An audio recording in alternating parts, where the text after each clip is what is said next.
हिंदुस्तान में काम करने वाली जितनी भी विदेशी कंपनियां हैं, सभी एक कानून का उल्लंघन करती हैं। उनके साथ एक समझौता होता है सरकार का, जिसको आप सब जानते हैं, मेमोरेंडम ऑफ अंडरस्टैंडिंग कहते हैं। तो एमओयू में जो शर्तें होती हैं, एक भी शर्त को एक भी कंपनी नहीं मानती। जैसे मैं आपको एक उदाहरण देके बताऊं, हमारे देश में अमेरिका की 2 कंपनियां हैं, एक का नाम है पेप्सी कोला, दूसरे का नाम है कोका कोला। इनके साथ भारत सरकार का जब एमओयू साइन हुआ तो उसमें शर्त है कि ये दोनों कंपनियां जब $5 विदेशों से कमाकर भारत को लाकर देंगी, तब ये $1 भारत से ले जाने की अधिकारी होंगी। माने ये कंपनियां भारत से अगर पैसा ले जाना चाहें तो $1 ये तब ले जाएंगे जब $5 कमाकर भारत के धन कोष में जमा कर देंगे। आप जानते हैं भारत का विदेशी मुद्रा कोष होता है, विदेशी मुद्रा भंडार होता है। तो $5 विदेशी मुद्रा भंडार में एक एक पेप्सी और कोका कोला जब जमा कर देगी लाकर एक्सपोर्ट करके, तब ये $1 का इंपोर्ट करेंगे। ये इनके एमओयू में कंडीशन है। लेकिन पिछले 17 वर्षों में दोनों कंपनियों ने इस कंडीशन का आज तक पालन नहीं किया है। आंकड़े ये बताते हैं कि ये कंपनियां $5 यहां से लेके जा रही हैं, तब $1 लेके आ रही हैं। तो एमओयू की जो सबसे प्रमुख शर्त है, उसका उल्लंघन हो रहा है। हमारी सरकार के द्वारा मंत्रालय ने जो साइन किया है एग्रीमेंट, उसका उल्लंघन हो रहा है। हम इनको कोर्ट में घसीट सकते हैं और बहुत आसानी से इस पर फैसला ले सकते हैं। एक इसी तरह की एमओयू की शर्त है कि पेप्सी और कोका कोला कंपनी भारत देश में सॉफ्ट ड्रिंक नहीं बेचेगी। पानी जो बोतल में भरा हुआ, जिसको कार्बोनेटेड वाटर कहते हैं, वो नहीं बेचेंगे।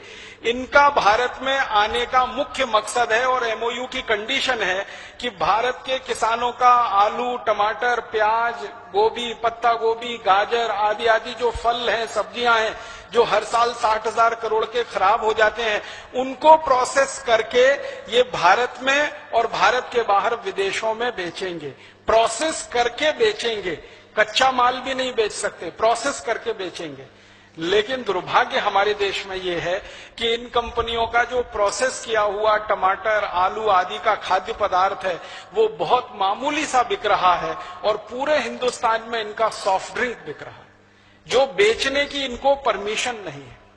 फिर एक तीसरी कंडीशन है एमओयू की, वो ये है कि पेप्सी और कोका कोला कभी भी अपने ब्रांड नेम से कोई चीज भारत में नहीं बेचेंगे।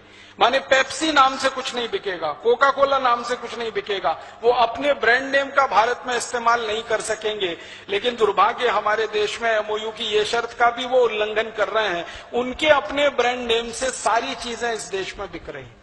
फिर एक एमओयू की शर्त है जो बहुत महत्व की है कि पेप्सी और कोका कोला वाले कहीं भी फैक्ट्री लगाएंगे और वहां अगर पानी की जरूरत उनको पड़ेगी, मान लीजिए साल में एक फैक्ट्री को 10 लाख लीटर पानी की जरूरत पड़ती है, तो पहले वो 10 लाख लीटर बारिश का पानी जमीन के नीचे डालेंगे, जिसको रेन वाटर हार्वेस्टिंग कहते हैं, तब वो 10 लाख लीटर पानी निकालकर इस्तेमाल कर सकेंगे। लेकिन इनके किसी भी कारखाने में रेन वाटर हार्वेस्टिंग का कोई सिस्टम नहीं है। एक बूंद पानी भी जमीन में नीचे नहीं डालते हैं, वो सारा जमीन में से निकाल रहे हैं और गांव के गांव पानी से वंचित हो गए हैं। अगर यहाँ राजस्थान के कोई न्यायविद आए होंगे तो उनके लिए मैं कह रहा हूं, आप एक छोटी सी टीम बनाइए, जयपुर के पास एक गांव में जाइए, उस गांव का नाम है काला डेरा। उस काला डेरा में पेप्सी कोला का प्लांट लगा हुआ है।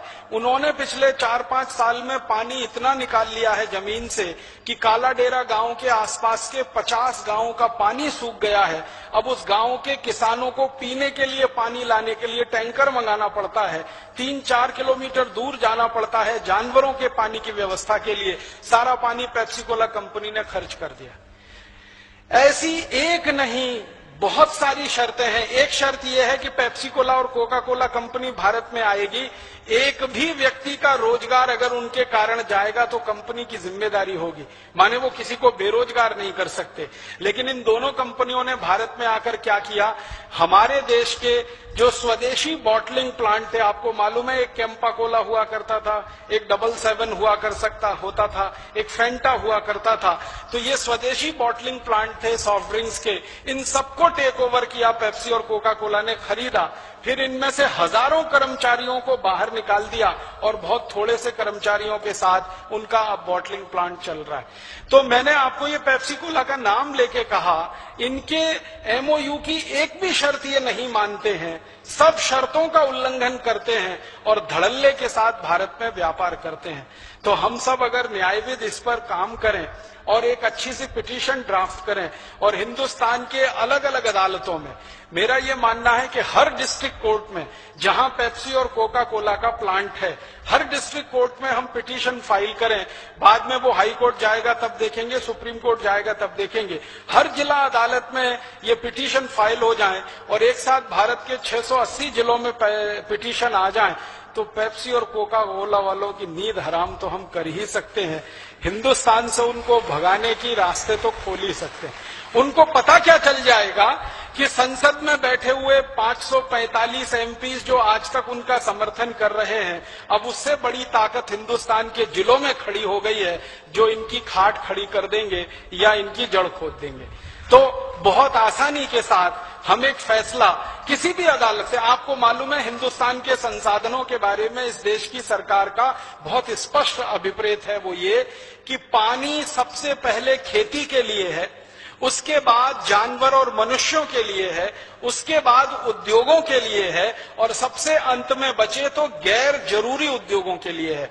पेप्सी और कोका कोला का जो सॉफ्ट ड्रिंक है वो हमारे देश की परिभाषा के अनुसार गैर जरूरी है, अननेसेसरी इंडस्ट्री है। उसके लिए पानी तो सबसे अंत में है। सबसे पहले पानी खेती के लिए, दूसरे नंबर पर हमारे और जानवरों के पीने के लिए, और उसके बाद इंडस्ट्रीज के लिए, और इंडस्ट्रीज में भी एसेंशियल इंडस्ट्रीज के लिए पहले, नॉन एसेंशियल्स के लिए सबसे अंत में। तो पेप्सी कोक की इंडस्ट्री नॉन एसेंशियल है, हम इनको आसानी से अदालत में खड़ा कर सकते हैं।